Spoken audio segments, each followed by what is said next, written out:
Dans le monde exigeant des chauffeurs VTC, un accident n'est pas simplement un désagrément, mais une menace directe pour leur gagne-pain. Chaque minute compte, car chaque minute d'immobilisation équivaut à des revenus perdus et à des clients insatisfaits. C'est pourquoi la documentation d'un accident est cruciale pour un chauffeur VTC. La qualité de la documentation sur les lieux de l'accident détermine la rapidité du traitement du dossier par l'assurance, l'établissement des responsabilités et le montant de l'indemnisation pour perte d'exploitation.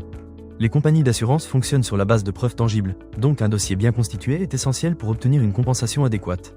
Les 5 premières minutes après un accident, appelées la Golden Hour, sont cruciales. Le chauffeur doit assurer la sécurité de tous, sécuriser la zone de l'accident et collecter des preuves photographiques. Il doit également gérer un passager présent pendant la collision en veillant à sa sécurité et en collectant ses coordonnées. Pour constituer un dossier solide, le chauffeur doit prendre des photos de la scène sous différents angles, capturer le point d'impact et les dégâts, ainsi que les éléments administratifs tels que la plaque d'immatriculation et le mémo véhicule assuré. Un croquis détaillé sur le constat amiable est également essentiel pour déterminer les responsabilités. Après l'accident, le chauffeur doit informer sa plateforme VTC, préparer son dossier de perte d'exploitation et suivre les démarches spécifiques pour obtenir une indemnisation complète. Il doit également savoir comment agir en cas de conducteur non assuré ou en fuite et comment vérifier l'assurance d'un tiers depuis la disparition de la carte verte.